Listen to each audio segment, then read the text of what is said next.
Introduction. Here come the sweet potatoes. And here's the Sunday meat. I guess we must be ready now to eat, eat, eat. We all like to eat tasty food. Objectives.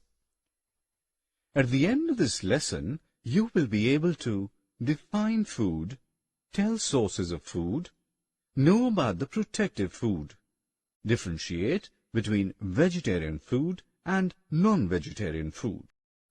We all need food to live. We eat different types of food every day. Food gives us energy to work and play. It keeps us healthy.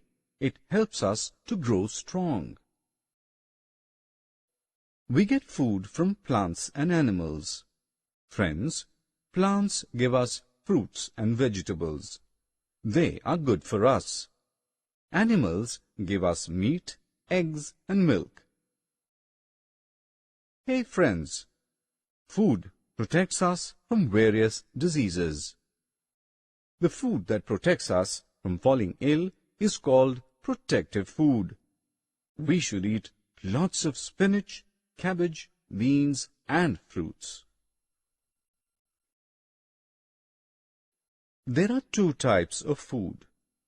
Food can either be vegetarian or non-vegetarian. Do you want to learn more about it? Come, let us learn.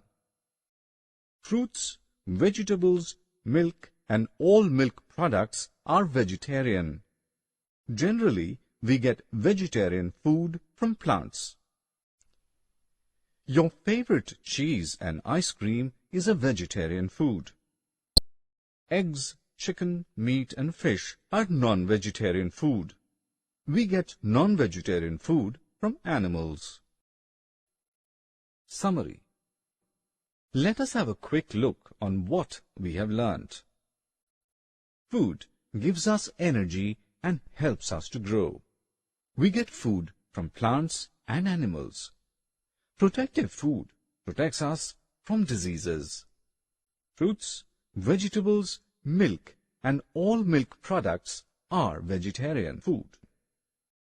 Eggs,